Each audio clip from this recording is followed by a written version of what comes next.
Ay aşıq neynirəm hicranı qəmi? Mənə sevincidən, vüsaldan danış.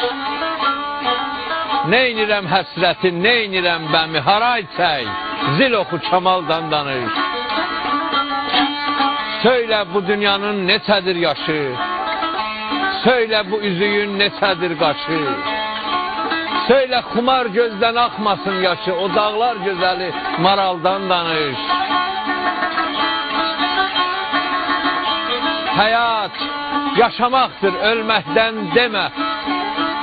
Kül olub, köz olub, sönməkdən demə. Əhdini bağlayıb dönməkdən demə. Eşqidən, sevgidən, xəyaldan danış.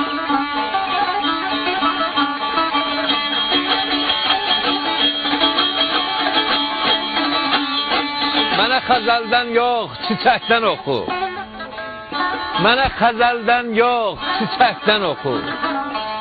Arxamda haqq qadri köməkdən oxu.